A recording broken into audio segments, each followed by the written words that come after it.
Seigneur bénisse ta présence. Tunasema Mungu abariki uwepo wako. Le Seigneur est le rémunérateur de ceux qui le cherchent. Bwana analipa wale wanamtafuta. Chercher le Seigneur, c'est un travail. Kutafuta Bwana ni kazi. Comme tu es venu ici à 10h, Ishi mkuu hapa na 10h jusqu'à 16h, tu es dans la présence du mpaka Seigneur. 16h ungali katika uwepo wa Bwana. Et le Seigneur te bénisse abondamment. Acha Mungu akubariki zaidi. Et le Seigneur te bénisse aussi toi qui viens de me rejoindre. Mungu akubariki wewe unatukutanana. Et le Seigneur te soit aussi favorable. Mungu aneemishe kwako. Sans plus tarder, nous allons nous mettre debout pour la lecture de la Tutasimama kwa parole. ajili ya usome ya neno. Je suis dans le livre de Marc, chapitre 5. Iko katika kitabu ya Marko sura ya 5. Nous allons faire une longue lecture. Tutasoma mrefu. Nous allons nous arrêter au verset 29. Tutaacha kwa mstari ya 29. Je lis au nom du Seigneur. Nasoma katika jina la Yesu. Je disais que nous lisons au nom du Nilikuwa Seigneur. nasema tunasoma katika jina la Yesu. La Bible dit ceci. Biblia inasema hivi. Et un homme de la foule lui répondit, Mtu mmoja katika kundi akamjibu, Maître, mwalimu, j'ai amené auprès de toi mon fils, naleta kando yako mwana wangu qui est possédé d'un esprit muet, mwenye iko na pepo yenye asemi, et quelques liens qui le saisit, na mahali inamshika, il le jette par terre, anamtupa chini, l'enfant équipe, mtoto au chapeau, anatosha pofu, grince les dents, anasaga meno, et devient tout raide. anakuwa yeye yote mwekundu. Je priais les disciples de chasser l'esprit, Niliomba wafuasi wafukuze hizi pepo, ils n'ont pas pu le faire. hawakuweza kuifukuza. Jésus demanda au Père, Yesu akalomba, akauliza baba, combien y a-t-il de temps que cela y arrivait? wakati gani hii jambo inafikia mtoto wako? Depuis son enfance, répondit-il. Tangu utoto wake, akamjibu. Jésus, voyant accourir la foule, Yesu akaona kundi kubwa kumfuata, menaça l'esprit impur akafukuza hizi pepo, et lui dit, akamwambia, esprit muet et sourd, pepo yenye asikie na iseme, je te l'ordonne, na kuamuru, sors de cet enfant toka katika huyu mwana et n'y rentre plus. na usirudi tena. Verset 8. Mstari ya 8. Quand Jésus y fit, Wakati Yesu alifanya hivyo, quand Jésus fit entrer dans la ville, wakati Yesu aliingia katika mji, ses disciples lui demandèrent wafuasi wake wakamwambia en particulier, kwa kipekee, pourquoi n'avons-nous pas chassé cet esprit? kwa nini sisi hatukuweza kufukuza hizi pepo? Il leur dit, Yesu akamwambia, cette espèce-là hii lengo ya mapepo ne sont que par le prière, inatokaka tu kupitia maombi, parole du Seigneur. neno la Bwana. Est-ce qu'on peut encore acclamer pour Jésus? Huwezi shangilia tena Yesu, Frère François bien-aimé, huwezi keti tu kupendwa. je vais demander au frère Ernest d'avoir avec lui sa Bible, Ndalomba ndugu Ernest akuwe pamoja naye Biblia yake. parce que c'est maintenant les yeux me font mal. Je commence à éprouver mes difficultés de lire. Kwa wakati hii masiku machango inapata shida, siku naweza kusoma sana. Que Dieu te bénisse. Anakubariki, Ça va aller. lakini Mungu atasaidia. Nous croyons que le Seigneur est vivant. Tunaamini ya kwamba Bwana yuko hai. Nous allons augmenter notre critique. Tutakamata andiko hili Je suis dans 1 Corinthiens, liko katika Wakorintho wa kwanza chapitre 1er, sura ya kwanza le verset 25. mstari ya 25. Je lis au nom du Seigneur Jésus. Nasoma katika jina la Yesu. Car la folie de Dieu est plus sage que les hommes, Wazimu wa Mungu iko na hekima kuzitia wanadamu, et la faiblesse de Dieu est plus forte que les hommes. na udhaifu ya Mungu iko na nguvu kuzitia wanadamu. Et le Seigneur apporte l'explication à sa parole. Acha Mungu alete mafasirio kwa neno lake. Est-ce que tu es dans la joie? Uko katika furaha kweli? Acclame encore très fort pour Jésus. Shangilia tena Yesu sana. Parce que c'est le moment que le Seigneur te va pour te bénir. Hii wakati ndio Bwana anachagua kwa ajili ya kubariki. Que Dieu te bénisse, bien-aimé. Kama kubariki Nous tumpendwa. sommes en train de parler sur un petit thème Tunaongelea katika kichwa neno. que nous avons commencé le mardi de la semaine passée. Tulianza siku ya pili ya wiki Nous sommes en train de parler sur la folie de Dieu. tunaongea kwa ajili ya wazimu wa Mungu. Nous avons dit au peuple de Dieu, Tunaongea taifa ya Mungu. et quand nous parlons de la folie de Dieu, Wakati tunaongea kwa ajili ya wazimu ya cela Mungu, ne puisse pas te troubler. isikuchanganyishe. La Bible dit ceci. Biblia inasema 1 Corinthiens chapitre 2, verset Wakorintho 13. wa kwanza sura ya pili Paul kwa a fait de dire Paulo anasema que nous employons un langage spirituel tunatumikisha hali ya neno ya kiroho pour des choses spirituelles. kwa vitu vya kiroho. C'est-à-dire la folie dont nous sommes en train de parler ici. Wazimu tuko tunaongelea, Ne parlons pas des fous hatukunaongelea na wazimu que tu vois déambuler à côté de ndio eux. unazoea kuwaona katika Mais barabara. la folie dont nous parlons ici, Hii wazimu tunaongelea c'est celle qui a pris à la parole de Dieu. hii fikiri iko na neno la Mungu ndani. Et là, écoutez bien aimé, Sikiliza. comment la Bible définit la folie? Ayo Biblia Dans inafafanua Proverbe chapitre 15 verset 5. Proverbe 15:5 Là, inasema la Bible précise que pale Biblia inahakikisha un kwamba fou ou un insensé, wazimu ube c'est muumbaji celui qui dédaigne l'instruction du Père. yule anadharau agizo ya baba. Est-ce qu'on est ensemble? Tuko pamoja. Le Père ici, c'est le Seigneur lui-même. Baba hapa ni Bwana yeye. Qui est fou? Nani C'est ndawazimu? celui qui méprise l'instruction du Père. Yule anadharau agizo ya baba. C'est pour te dire, bien aimé, Kwa ajili nikwambie la folie dans l'évangile, wazimu katika injili c'est quand tu t'écartes de la parole. ni wakati Mungu unaacha Quand tu vis dans le péché. wakati unaishi katika Voilà pourquoi hapo sasa. David est en train de dire, Daudi anasema dans Psaume chapitre 69 verset 5, katika Zaburi 62 verset 7 là il est en train de dire, anasema il prie, anaomba il dit, oh Dieu, oh Mungu ne regarde pas ma folie, usitazame bazimu yangu, ne regarde pas mes fautes, usitazame makosa et mes yangu, fautes ne te soient pas cachées. makosa yangu isifichwe mbele Donc yako. il compare la folie Anaelewa bazimu à son état du péché. kwa hali yake ya dhambi. Et Dieu te bénisse. Et la remarque, bien aimé, Unajua ndugu, si le fou, kama mtawazimu c'est celui qui méprise les instructions du ni Père. yule anadharau agizo ya baba. Maintenant, l'homme sage, c'est qui? Mtu wa hekima sasa hapa ni nani? L'homme sage, selon les Écritures, Mtu wa busara kufuatana na maandiko c'est Ecclésias chapitre 8. ni Ecclésias chapitre 8 Ecclésias chapitre 8, le verset 1er. sura 8 mstari ya kwanza. La Bible dit ceci. Biblia inasema hivi, Qui est comme le sage nani anafananishwa na mwenye busara? et qui connaît l'explication des choses? Yule anajua mafasirio ya vitu. La sagesse de l'homme La hekima ya wanadamu fait briller son visage inaangaza sura yake, et la sérénité de sa face est changée. na ile userenite ya watoto itabadilika. Est-ce qu'on est ensemble? Tuko pamoja. Écoutez bien aimé, Sikiliza tu. selon cette écriture, Kufuatana hii article, l'homme sage, mwenye busara c'est celui qui a l'explication des choses. yule kuna mafasirio ya vitu. Non seulement il a l'explication des choses, Hapana tu iko na mafasirio mais ya tu vitu. le reconnaîtras comment? Utamjua Tu aina. vas le reconnaître quand tu vois son visage briller. Utamjua wakati sura yake inang'ara. Est-ce qu'on est ensemble? Tuko pamoja. Oh, l'homme sage véritable. Mwenye busara wa kweli. Selon Romains chapitre 16, Kufuatana na Warumi le 16 verset 27, mstari ya 12 l'homme sage, mwenye busara c'est Dieu lui-même. ni Mungu yeye pekee.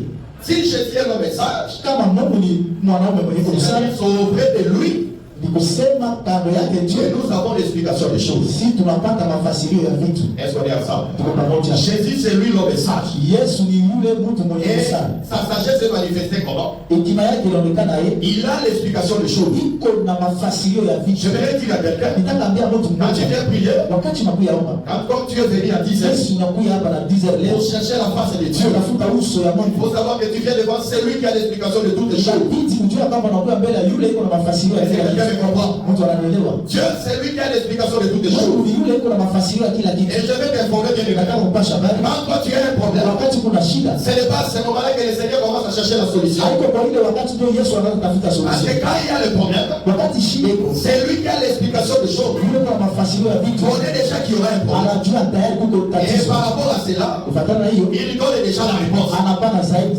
kawaida, Il donne la réponse anapana jibu avant même que le problème n'arrive. mbele shida ikufikie. Est-ce que tu crois cela? Unaamini hivyo? Est-ce que tu crois cela? Écoutez le plan de la rédemption de Dieu Mipango ya ukombozi wa Mungu par rapport à l'humanité. kufuatana na ulimwengu, Dieu avait déjà prédestiné un agneau alikuwa ashaandaa zamani pour le salut de l'humanité pendant que l'homme n'était pas encore tombé. wakati mwanadamu Dieu alikuwa savait que l'homme devrait tomber. Mungu alijua kwamba Et avant mwanadamu que l'homme ne tombe, lakini mbele mtu Dieu wa avait déjà préparé un agneau pour tayari Jésus. alitia pale mwana kondoo kwa ajili ya C'est kuleta ici que je suis en train de te dire, hapo. Ndio nasema quand tu rencontres un problème, wakati unakutana na shida, sache que si tu es enfant de Dieu, ujue kwamba kama wewe ni mwana wa sache qu'aussi depuis l'éternité, tangu milele le Seigneur a déjà prévu la Bwana solution. aliandaa suluhisho kwa Je shida. vais te bénir, parce que nos vies sont entre ses mains. Maisha yetu iko katika La Bible dit ceci, Biblia inasema il n'appartient pas à un homme de conduire ses pas. haifuatani na mtu kuongoza miguu yake. Est-ce qu'on est ensemble? Tuko pamoja. Je vais te dire, Nakwambia comme tu conduis tes pas, jinsi unaongoza miguu le yake, Seigneur connaît là où tu as commencé, Bwana anajua et kunianzia, il connaît là où tu vas t'arrêter. anajua kwenye utaacha. Est-ce que tu es d'accord à ça? Unaamini? Est-ce que tu es d'accord? Unaamini? Voilà pourquoi ne crains rien. Usiogope Parce kitu. que tu es avec toi l'homme ça. Uko pamoja naye mtu mwenye Il a busara. l'explication des choses. Ana mafasirio ya Quelle vitu. que soit la nature de ton problème. Hata shida yako kuna lengo Devant gani? lui, il n'y a pas d'inconnu, frère. Mbele ya Mungu hakuna vya Toutes kujulikana. les infractions sont inconnues. Kila makosa inajulikana. Toutes les infractions mathématiques, algèbre.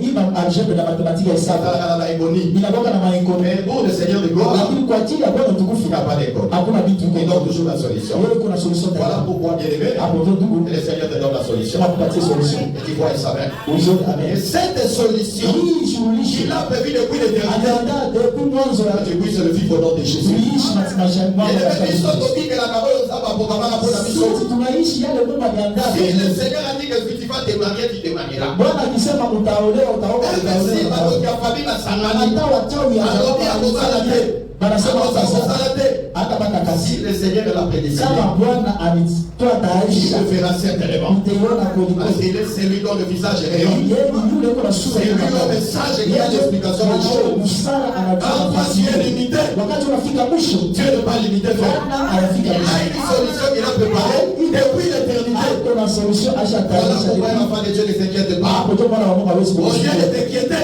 Tunaanza kumumunika. demande au Seigneur Lomba Bwana de te faire vivre ce qu'il a prévu pour toi. akupatie yale Parce que le mipango. projet que le Seigneur a pour toi, Maandalizi moja kwa c'est un projet de bonheur et ni frère. maandalizi ya C'est pas un projet de malheur. haiko kulia. Mais le malheur est en tes affaires. Na mwambie itakufikia kwanza. Itakufikia. Mais comme le projet qu'il a pour toi, Hivi sasa maandalizi kuna kwa c'est un projet de bonheur, maandalizi ya il te délivrera. atakusaidia. J'aime beaucoup ce verset, frère. La Bible dit ceci. Les malheurs en tes souffrant. Ase malheur Il a bien la sabre. inakuwa sana mwamba. Et la délivrance, Na kukombozi c'est pour toujours. ufungulivu uko kwa kila siku. Que Dieu te bénisse. Amen. Que Dieu te bénisse. Et le Seigneur te délivre. Et il te console. Na kufariji Tu vois sa main. C'est toi que tu es venu chercher sa main. Yesu mko mtafuta Et hiyo. ça, c'est lui et son visage. Et son nom. Afanya kuangaze swali kwa solution kwa kuchatia solution kwa ajili ya Dieu Yesu. est Dieu vivant, frère. Naomba Mungu hiyo. Avec seulement la foi.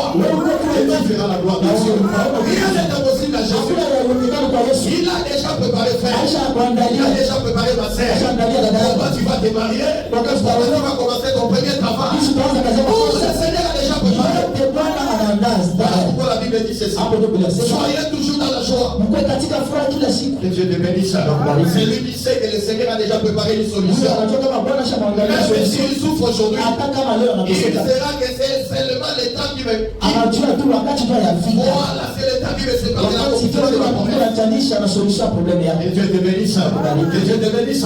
Que le Seigneur t'élève. Mungu akuinue. Que le Seigneur te bénisse. Rien n'est possible à Jésus. Hakuna uwezekano kwa Yesu. Il te donne selon les désirs de ton cœur. Anakupatia kufuatana na haja ya moyo wako. Le Seigneur te bénisse. Mungu akubariki katika jina la Yesu. Écoutez-le message. Mwenye busara C'est celui qui a l'explication des choses. ndio na mafasirio ya Et la Bible dit ceci. La sagesse hekima de cet homme ya huyu mtu fait rayonner son visage. anaangaza sura yake. C'est-à-dire, si tu veux chercher nos messages, Utafuta mwenye busara, cherche celui dont le visage est en train de rayonner. tafuta yule sura yuko na Oh, la Bible toa. dit ceci. Biblia inasema En Matthieu chapitre 17, Mathayo 17 un jour, siku moja le Seigneur de gloire Bwana ya utukufu va récupérer Pierre, akamata Pierre, Jacques akamata et Yakobo Jean. na Yohana, Il va monter avec eux sur la akapanda montagne. mlimani. La Bible dit ceci. Quand ils sont arrivés là-bas, Wakati alifika hapo, la Bible dit le visage de Jésus sura ya Yesu fut transformé devant les disciples. ikabadilika mbele ya Son wafuasi, visage est ressemblé au soleil. ikafatana na Et jua. écoutez bien aimé, lorsque le visage de Jésus est transformé, Wakati sura ya Yesu la inabadilika Bible dit ceci, et ses vêtements na manguo zake pia devaient blancs comme zitakuwa la lumière. kama vile nuru. Et Dieu te bénisse. Akubariki. Et Dieu te bénisse. Akubariki. Jésus, Yesu il a fait resplendir son visage aliangaza sura yake pour accomplir Ecclésiaste chapitre 8 kwa verset 1er. kutimiza Ecclesiastes Pour 8 montrer que c'est lui le véritable message. yeye ndio mwenye hekima wa Et kweli. Dieu te bénisse. Akubariki. Et Jésus comme le message, Yesu kama vile mwenye il n'a busara pas seulement la lumière dans le visage, hana tu na nuru msura il yake, a aussi la lumière dans ses vêtements. iko na nuru katika mavazi Et yake. Dieu te bénisse. Akubariki. Oh, bien de paix. Les vêtements de le message, Manguo ya mwenye hekima c'est la lumière. ni nuru tu. Que Dieu te bénisse. Akubariki. C'est que nous t'avons expliqué Nikufasiria les dimanches. dimanche Nous avons touché l'Éternel chapitre 22. tuligusa Deuteronome 22 Nous avons dit ceci. ikasema hivi, La Bible dit ceci. Biblia inasema Deutéronome 22 verset 5. Deuteronome 22 verset Il est écrit ceci. inaandikwa hivi, Que l'homme ne portera pas les habits de la femme.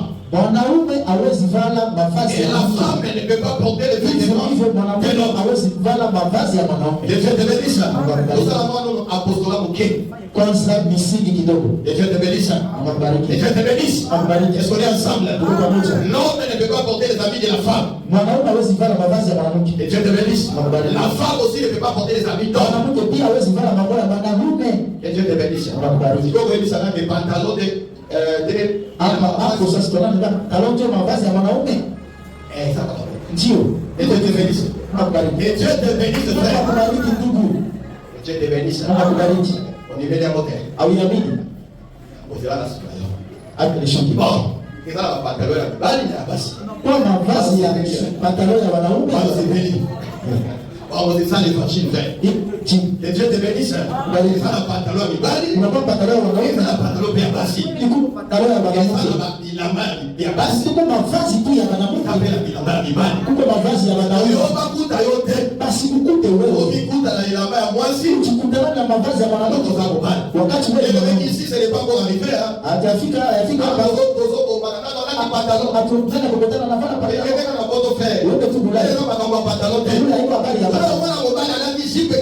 unaona mwanamke anavaa jipe na ni mwanamke wawili.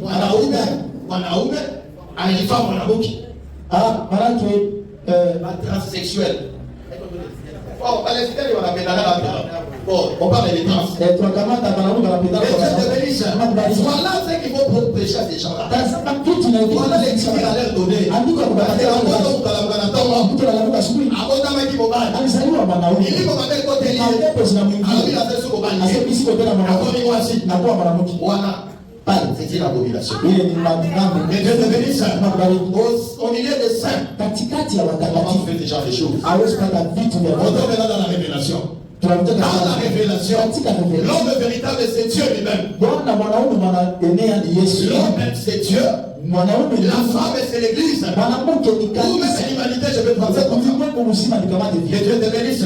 C'est ici que je t'ai montré. Hapo ndio Il y nikuonesha. avait un temps Kulikuwa wakati où Dieu gardait ses vêtements. kwenye Mungu alikuwa anaweka Or, mavazi. le vêtement de Dieu, Mavazi ya Mungu. dans Psaume 104, Mfatana Psalm 104 il est dit ceci. inasemewa Que hivi. Dieu se révèle du manteau. Il révèle de la lumière et comme un manteau. Mungu anajivika nuru sa vile koti. Que Dieu te bénisse. Le vêtement de Dieu, c'est la lumière. Mavazi ya Mungu ni nuru. Or, quand tu lis Wakati tunasoma Ecclésiaste chapitre 2, Ecclésiaste sura ya pili le verset 13, sur mstari là ya tu vas 13 remarquer, utagundua on est en kwamba train de présenter la lumière unaonesha lumière comme la sagesse. sa vile hekima. Que Dieu te bénisse. Donc, le vêtement de Dieu, Vazi ya Mungu c'est la lumière. ni nuru. La lumière, c'est la sagesse. Nuru sasa hayo ndio Et hekima. le vêtement de la femme, Mavazi ya mke Esaïe chapitre 64, verset 6. Isaia 64 mstari ya Là, on 6 est en train de dire wanaambia que le vêtement de la femme, mavazi ya mke c'est la suie. ni uchafu. Que Dieu te bénisse. Donc, il y a un temps Kuko où wakati Dieu a gardé ce vêtement, Mungu aliweka mavazi qui yake est la sagesse, iko qui hekima est la lumière. ilikuwa nuru, Et la femme aussi na mwanamke pia gardait ce vêtement. alichuma Qui est la mavazi suie? iko uchafu. Ça, c'était le temps de l'ancienne alliance. Ilikuwa nyakati ya agano C'est kale. ce que Salomon est en train de dire Hivyo ndio Sulemani dans anasema Proverbe chapitre 6. katika Proverbe 6 Proverbe chapitre 27, vous le dites. 27 ndio nitasema C'est 26. 26. 26. Oui, Proverbe chapitre 26. Proverbe 26 La Bible dit ceci. Biblia inasema Ne réponds pas à un insensé. usijibu mumbafu. Au verset 4. Mstari ya Ne 4 réponds pas à un insensé. usijibu mumbafu, Et peur que tu ne puisses le ressembler. usifanane naye. C'est-à-dire, Salomon s'adresse au sage. Sulemani anaambia mwenye hekima, L'homme sage. wewe mwenye Toi hekima, qui as le visage, wewe uko na sura qui na reflète la lumière. unatoa Toi qui es le vêtement, wewe unavikwa là nuru, comme la lumière. iko sawa nuru. Ne réponds pas Usijibu à l'insensé. kwa À mumbafu, celui qui déteste la loi de Dieu. anazarau sheria ya Mungu. C'était une dispensation. Ilikuwa Où nyakati chacun fulani gardait ses vêtements. kwenye kila mtu alikuwa Et anaweka quand la mavazi. dispensation de la grâce est faite, Wakati sehemu ya neema là ni nous allons voir que les vêtements vont s'échanger. tunaona mavazi itabadilika. L'homme est sage, Mwenye va busara prendre le vêtement. atakamata mavazi Il y a la yake lumière iko nuru, et il va donner à l'insensé. anapatia mumbafu, Et le vêtement qui revenait à na l'insensé mavazi ya mumbafu seront maintenant le vêtement de l'homme sage. itakuwa sasa mavazi ya mwenye Et Dieu busara. te bénisse. Ça s'est passé où? Ilipitikana wapi? C'est passé à la croix. Kumsalaba, C'est à la croix kumsalaba où Dieu Mungu yeye a accepté de se déplier aliitika kujivua et sa lumière kwa ajili nuru et sa yake, sagesse hekima va yake, faire que toi tu deviennes kwa sage. ajili wewe ukuwe mwenye hekima. Est-ce que tu peux acclamer Jésus? Huwezi shangilia Yesu. Voici l'amour de Dieu. Hiyo ndio pendo ya Mungu. Le Seigneur n'a pas tenu compte de sa sainteté, Bwana akutenini konti ya utakatifu mais yake, il s'est humilié. lakini Il a alitishia, accepté de devenir péché. alitika ageuke Il a sana, accepté de devenir insensé. alitika kukuwa mumbafu Afin que nous soyons justice kwa de ajili Dieu. sisi tukuwe haki ya Mungu. Est-ce que tu es dans la joie, Tuko frère? katika furaha Mais kubwa. la remarque, bien aimé, Tazama, si nous avons revêtu le vêtement, kama tulivikwa tena le mavazi vêtement de la lumière, mavazi ya nuru, alors partout nous allons, popote tutapita nous devons refléter la lumière. tutatoa nuru. Que Dieu te bénisse. Le vêtement blanc, Mavazi c'est meupe la justice de ni Dieu. Dieu. haki ya Mungu. Nous devons sur la refléter. Inabidi tukuwe na kutoa Comment tu vas refléter? aye utaonesha Comment toi aussi tu vas refléter la lumière? aye wewe utatoa nuru Tu refléteras la lumière comme l'homme sage. awe utatoa nuru safi mwenye Est-ce busara. qu'on est ensemble? Quand tu as vu l'homme sage Wakati à uliona la mwenye busara kule montagne, il mlimani était comment? alikuwa aye Il avait le visage de qui alikuwa na resplendissait. sura kwanza inatoa nuru, Que Dieu te bénisse. Son visage resplendissait comme le soleil. sura yake ilikuwa na uwanga safi vile Mais jua. au-delà de son visage, Zaidi ya ses vêtements aussi étaient blancs. mavazi yake nayo ilikuwa Si meupe. tu veux être comme l'homme Kama sage, unataka kuwa sawa mwenye si tu busara, as revêtu le vêtement de l'homme kama sage, unavika mavazi ya mwenye alors busara, toi Mungu aussi, wewe on pia doit voir ton visage. wataona sura yako Resplendir le soleil. inaangara vile La sura. lumière est dans le visage. Nuru katika La sura lumière est dans le vêtement. na katika mavazi yako. Et Dieu te bénisse. Quand tu as la lumière est dans le visage. Wakati una nuru katika Et sura le vêtement blanc comme la na lumière. mavazi meupe sana, Bien-aimé, ndugu, tu verras Moïse, utaona Musa, tu verras aussi Élie. utaona Eliya. Amen. Qu'est-ce qu'on est ensemble? Parce que c'est quand Jésus s'est transfiguré. Wakati Yesu alibadilika, On a vu maintenant aliona sasa Moïse est venu Musa et kutoka Élie venir. na Eli kuja. Et Dieu te bénisse. Tu dois éclairer ton visage. Inabidi angaze sura Ton yako. visage doit avoir la lumière. Sura yako inapaswa kuwa na Et dans nuru. le visage dont nous parlons, c'est quoi frère? Hii sura tunaongelea ni nini? Proverbe chapitre 27. Mithali 27. Est-ce que tu aimes la parole? Unapenda Est-ce qu'on est ensemble? Acclamez très fort pour Jésus. Dunia Yesu. Écoutez bien aimé. Proverbe 27 et 19.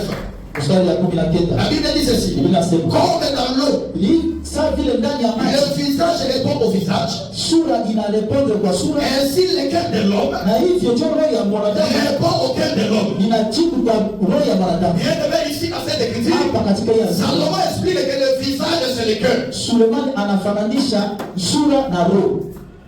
Est-ce qu'on est ensemble? Tuko pamoja, On est ensemble? tuko pamoja. Je répète l'écriture. Narudia andiko, Comme dans l'eau, sawa vile katika maji le visage répond au visage. sura inajibu kwa sura, Ainsi, hivyo l'olé et mon corps, vile vile le cœur de l'homme roho ya mtu répond au cœur de l'homme. inajibu kwa roho ya mtu. Et Dieu te bénisse. Le visage, Sura c'est ton cœur. inakuwa sasa L'homme roho intérieur.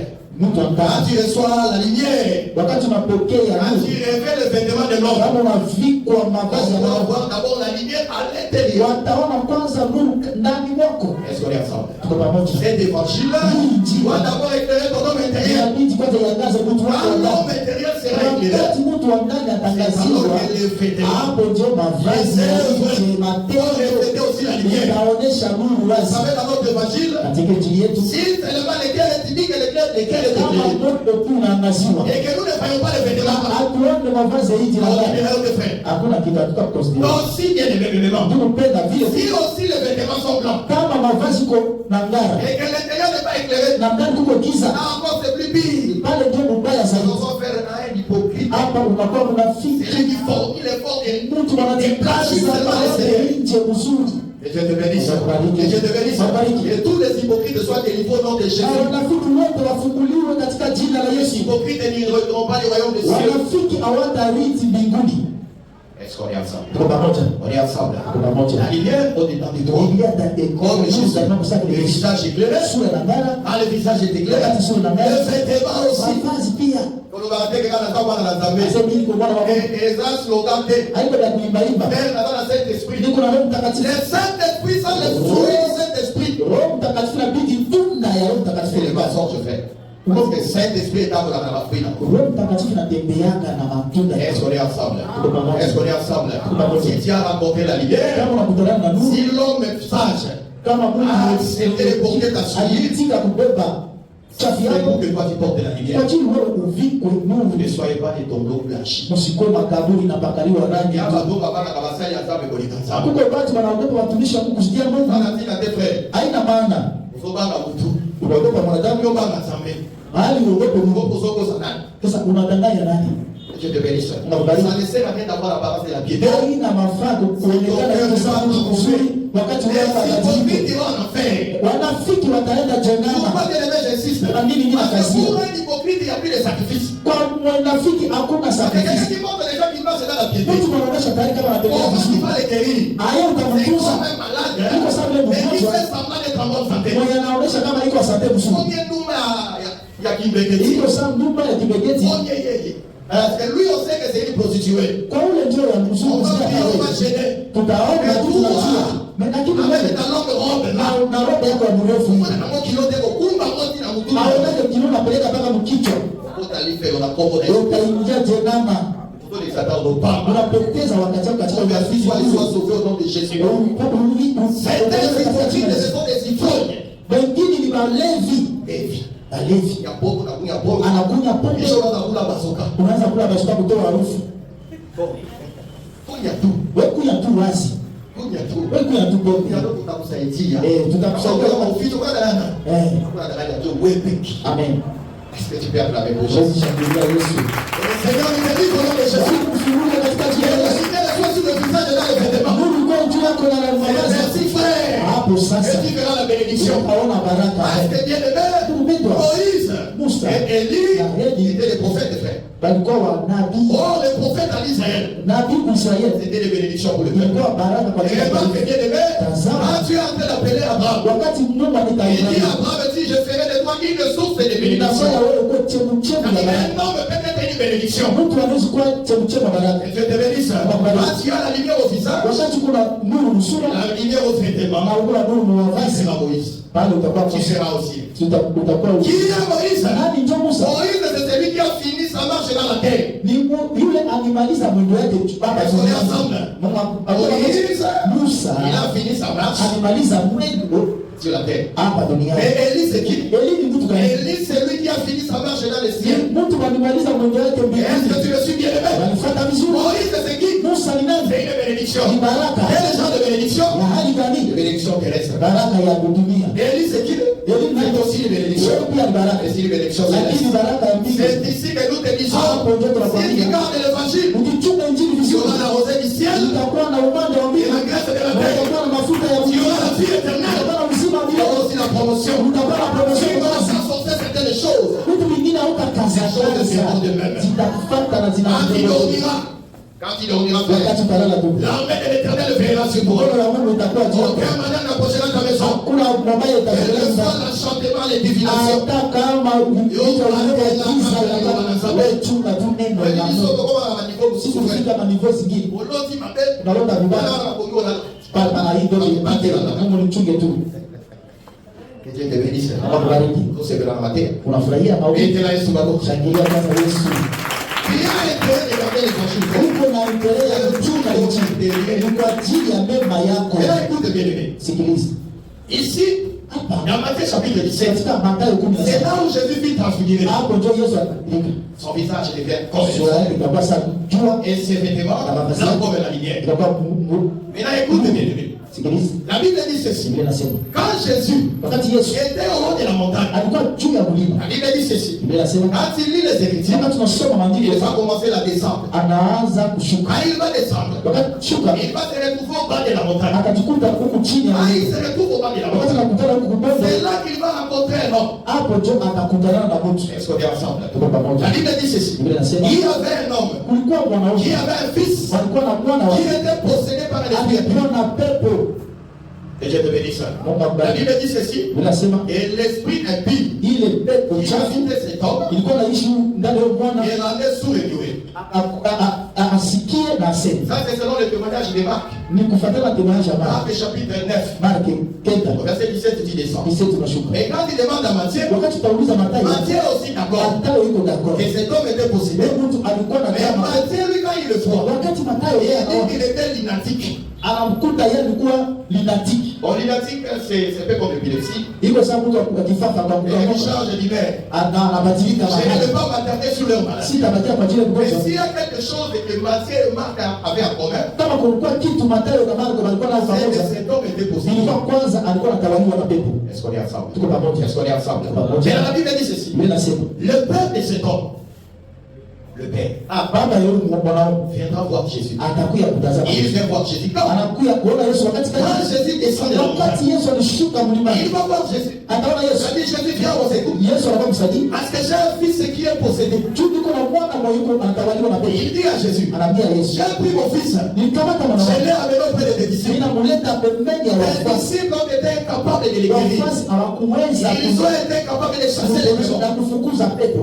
Et Dieu te bénisse. Wabariki. Alors, quand Jésus va apprendre ça, Wakati Yesu kusikia habari, Jésus va dire, amenez-le moi. ndio mletee kwa mimi. Lorsque l'Esprit l'esprit impur wakati pepo va voir Jésus, itaona Yesu, Jésus va commencer à s'agiter. inaanza kuwashika. Jésus va poser la question. Yesu akaswali, Quand est-ce que cette situation a commencé dans la hii vie? habari imeanza tangu gani? Et le père a commencé à parler. Bwana akasema, Il a dit cet enfant, huyu mtoto c'est depuis sa naissance. tangu kuzaliwa Et yake, cette situation lui je hii arrive. habari ilikuwa na Et comment ça s'est passé? alikuwa anapatikana. La Bible dit ceci. Biblia inasema Cet enfant-là, huyu mtoto il se mettait debout. alikuwa anasimama, Quand il est debout, wakati anasimama, lorsque l'esprit impur va le wakati visiter, pepo unamtembelea l'esprit va le jeter à terre. itamtupa chini.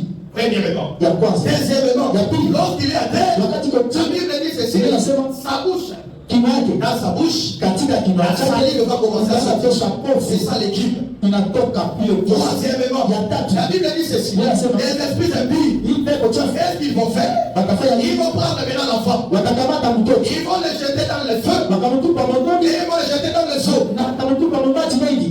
Et Dieu te bénisse. Mungu akubariki. Frère, si sur ne t'explique pas, Kama sikufuatilia il hii n'y a habari, pas la vie, frère. hakuna uzima. Écoute bien aimé. Sikiliza, On dit que cet enfant, huyu mtoto il était possédé depuis son enfance. alitawaliwa tangu mtoto wake. Depuis son enfance, Tangu anazaliwa anamkuta mumaji na mmoto, lakini akufai. Inabidi tubafasirie moto na maji. Tangu mtoto anamkuta mumaji, anamkuta moto. Inabidi tufasirie. Chakula kwanza, chakula kwanza. Yesu ataenda kudelivere, atatembea pepo na pepo itatoka. Wakati Yesu atafukuza pepo, wafuasi sasa wanaswali Yesu, aende ufukuze hii pepo tu, alikukamata. Hii ilikuwa tu ya kwanza. Hauna imani, imani kidogo. Mama tuwiko ngene mapepo wanakuwa na imani kidogo. Usikwe na ogopa pepo. Unajua kama yule kwa haiko wewe ndio unaishi sasa. Kristo ndio anaishi ndani yako. Hata wanakutanika. Watafanya tu mjanja. Armée haina misilaha. Est-ce qu'on a mis? Si tu as la foi, comme un grain de sénéval, tu parleras à la montagne. Jette-toi la main. Et la montagne va. Je suis en train d'expliquer les démons qui étaient dans cet enfant. Comme une montagne. Voilà pourquoi il obéit. La hauteur et la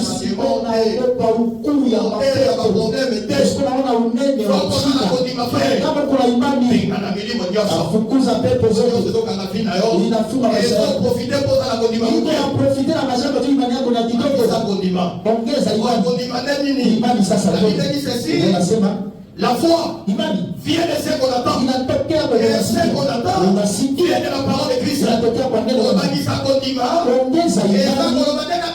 Asemela fukusa iko na imani ongeza ndio ujuzi ya multiplier mtu wa nguvu atana kukache hakuna nakufukuza mapepo na mama anafukuza mapepo mama ile Lazaro yuko pale. Unaanza tu na mawili ukifungua macho na ngao unashangaa. Unafukuza mapepo saa zote. Unasikia tu pushi na labda kuna kabata kwa vitu na vifinika. Élève ta foi au nom de Jésus. Paza sauti yako katika jina la Yesu. Ongeza imani. Kuwa na imani. Marchera sur les serpents et les scorpions. Utatembea juu ya la puissance de l'ennemi. Rien ne pourra t'arriver. Hakuna itakufanya mabaya. Et que te bénisse. Mais remarque bien aimé. Qu'est-ce qui m'amène dans ces risques? Il est fait qu'on va développer beaucoup d'histoires. Mais j'avais d'abord récupéré une petite portion. Il est temps bien aimé. Dans le jour qui vient, nous allons décortiquer tous ces détails. Mais regardez, la Bible dit ceci. Cet enfant, lorsque les démons les saisissaient, il était d'abord debout. Et puis il tombe par terre. Ça c'est un mouvement. Et en plus de cela, il sortait la salive. Et il commençait à se jeter. C'est prendre d'abord le mouvement de la salive. Je vais décoder la salive. Avant de confondre la salive, vous comprenez que si vous mouvement Zakina. Papa Naya Zakina. On a mis les disciples de Jésus. Disciple wana azo représenter nani banaonyesha nani ndio ya bakamwana nyoso mais mais d'abord fait Sikiliza. La Bible dit ceci. Biblia inasema Un jour, siku moja, je suis dans 1 Samuel. hiyo katika Samuel ya kwanza. 1 Samuel chapitre 21. Samuel ya kwanza 21. La Bible dit ceci. Biblia inasema Un jour, siku moja David, il sera chassé atafukuzwa par Saul.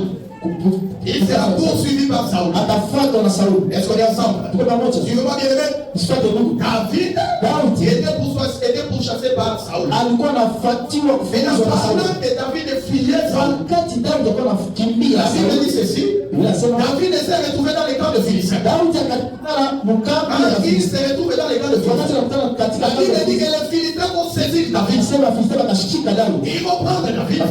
Ils vont l'amener vers le roi de Philistins. Wakampeleka kwa mfalme wa La Filisti. Bible dit ceci. Quand David va les voir, Wakati Daudi il est akaona tombé entre les mains de Philistins. anaanguka katika mkono La wa Bible Filisti. dit ceci. Biblia inasema David va se faire passer pour un fou. atajifanya sawa mdawazimu. Que Dieu vous bénisse. Il va se faire passer pour un fou. Atajifanya sawa Et mdawazimu. qu'est-ce qu'il faisait Kitu gani alikuwa pour anafanya? qu'il s'identifie au fou? Kwa ajili afananishwe na La Bible mdawazimu. dit ceci. Biblia inasema David laissait couler la salive. Daudi alikuwa anaacha maji Il laissait inashuka. couler la salive sur sa barbe. Anaacha maji inashuka La mama Bible yake. dit ceci. Quand on a récupéré David, Wakati wanakamata on l'a Daudi, amené devant le roi. wakamleta mbele ya Il dit, mfalme. n'est-ce pas cet homme ici Haiko huyu dont Mungu. on disait, Mtu kwa anasema Saoul a tué 1000 Sauli anaua mimi. et David a tué Yeye 10 ni 000. wa dini. On faisait ça pour l'accuser. Walikuwa wanafanya Mais kwa le roi va dire, mais mes frères, Anatubia. comment vous m'amenez un fou? Ayetu mnaweza leta Ne mabasi. voyez-vous pas que cet homme a perdu la raison? Ashapoteza ufahamu. Dieu te bénisse. La Bible dit ceci. Biblia inasema Oh, mais David a usé de la folie. jinsi Daudi alitumikisha La mdawazimu Bible dit David va s'échapper. atakimbia Là, sasa. je suis dans 1 Samuel chapitre Katika 22. 1 Samuel 22. La Bible dit David va se sauver. Daudi atatoroka Donc, quand il atakimbia. va se sauver, Aya atakimbia. il va aller habiter dans une caverne. Ataenda ishi katika majiwe ya mipori. Est-ce qu'on est ensemble? Tuko pamoja. Il va habiter dans une caverne. Ataishi katika majiwe La pori. Bible dit ceci. Biblia inasema Cette caverne-là hii majiwe était appelée la caverne d'Adulam. ilikuwa ya Adulam. Et quand David entre dans cette caverne, Wakati anaingia katika ile kavern, David va dominer sur le peuple. yeye atatawala Il va juu ya régner sur le peuple. atatawala juu ya Et sur le peuple qui sont venus, taifa la Biblia kuja. la Bible dit ceci. Ses frères vont venir les Watu réjouir. wako ndio watakuwa kukutana. La Bible dit encore, Biblia inasema et ceux qui avaient des dettes wale walikuwa na madeni vont les rejoindre dans cette caverne. walikutana katika ile kavern. Ceux qui étaient mécontents Wale walikuwa wakifurahia entreront dans la caverne. wakaingia mle pia. Où se trouve David? Kwenye Daudi iko Ceux qui étaient dans la détresse wale walikuwa katika vont usuni entrer dans cette caverne. wameingia katika Et ile la Bible dit ceci, Biblia inasema David va régner sur ce. Daudi akatawala ile taifa Écoutez sasa. bien, les mecs. Sikiliza. Qu'est-ce qui nous a amenés Kitu là-bas? gani natupeleka hapa? Seulement la salive. Ni ile Parce que macho. je voulais démontrer Nataka en kuonyesha réalité kwa ukweli la salive mate représente aussi la folie. inaonyeshana na ubasime. Que Dieu te bénisse. Et la remarque, Kundua sasa. qui est David? Nani ndio Daudi? David est célibat du Seigneur de gloire Jésus-Christ. Ni Bwana mtukufu Yesu. Est-ce qu'on est ensemble? Actes chapitre 2 verset 30. Acte 2:30. C'est ici que Dieu est en train de dire. Hapo ndio Biblia inasema Et David était prophète. Daudi alikuwa nabii. Et quand il disait que l'Éternel ne permettra pas que son corps fasse la corruption, Wakasema Bwana hata ruhusu afanye en corruption. réalité, David ne parlait pas de lui. Daudi alikuwa anasema juu yake. Alikuwa anasema kwa ajili ya utukufu wake. Tuko pamoja. Remarquez bien les Kundua mecs. sasa. David est dit de Israël. Daudi anatoka Il Israeli. représente Christ Anakuwa Kristo qui a été rejeté par ses na siens. kutupwa na wandugu Parce zake. que Saoul Sauli représente le peuple. anaonyesha taifa. David, quand il quitte Jérusalem, Wakati Daudi anatoka c'est Yerusalemu, Israël qui a rejeté le Christ. Israeli anatupa Donc, Kristo. quand Israël est rejeté, Wakati quand Israël a rejeté le Christ, wakati Israeli anatupa Kristo, David c'est un roi. Daudi ni mfalme. Il faut qu'il règne sur le peuple. Inabidi tawale taifa. Est-ce qu'on est ensemble? Tuko pamoja. Donc, pour régner sur le Kwa peuple, ajili ya kutawala il devait taifa. passer dans les camps de Philistins. Alipita mkambi ya Wafilisti. Mais quand il va passer dans les camps de Wakati Philistins, anapita mkambi ya il Wafilisti, va régner de nouveau sur le peuple. atatawala tena juu ya taifa. Oh, ce peuple-là, Hii taifa, c'est un peuple qui habite la caverne. taifa inaishi kule mpori Il y a ya comme maison une caverne. iko na nyumba sawa vile caverne. Et Dieu te bénisse. Or, David ici, Daudi hapa il est passé dans les camps de Philistins. anapita mkambi ya C'est le Wafilisti. Seigneur de gloire Jésus-Christ. Bwana mtukufu Il Yesu. est passé dans les camps de l'ennemi. Alipita katika Dans les séjours des morts. katika Or, siku ya pour mauti. vaincre le Philistin, Kwa ajili ya kushinda il a Wafilisti, usé de la folie. alitumikisha mdawazimu. Et Dieu te bénisse. Tu connais la folie déjà. Alomba simu C'est l'œuvre de la croix. Tu s'enlèves de la croix. C'est Christ qui était sage. Mkristo A accepté de porter la suie. alitika kubeba Il a machafu, accepté de ressembler au fou. alitika afananishwe na mdawazimu. Est-ce qu'on est ensemble? David est dans les camps de Philistins. Daudi katika kambi ya C'est Christ Wafilisti. dans les séjours de mort. Kristo katika La sehemu Bible dit ceci. Inasema David s'est sauvé. Daudi akajikimbiza. En d'autres termes, David a vaincu la mort. Il a vaincu le Philistin. Et quand il a vaincu le Philistin, c'est pour venir régner sur la terre. Pour venir sur sa maison. Or, sa maison, c'est pas n'importe quelle maison. C'est toute une caverne. Une caverne, c'était un rocher dans lequel il y a un cœur.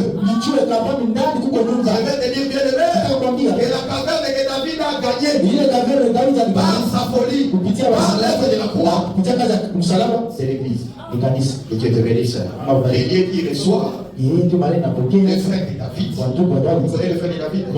C'est Pierre et Jacques. Que Dieu te bénisse. Et au-delà de ses frères, il y a aussi ceux qui avaient des dettes. Les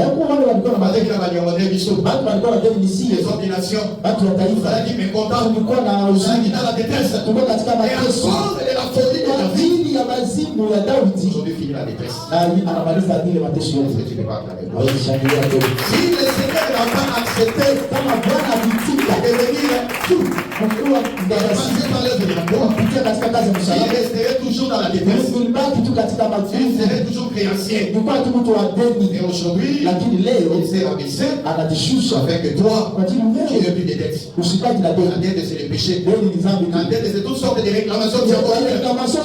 Oh Dieu, si tu entres dans la caverne de la là où David a accepté la folie, tu n'es plus condamné. Ne sois plus dans la détresse. Tu es dans la détresse. On comprend que David ne règne pas. Si David règne sur toi, il sera l'ennemi de tes ennemis. L'adversaire de tes adversaires. Il ne sera bien mécontent.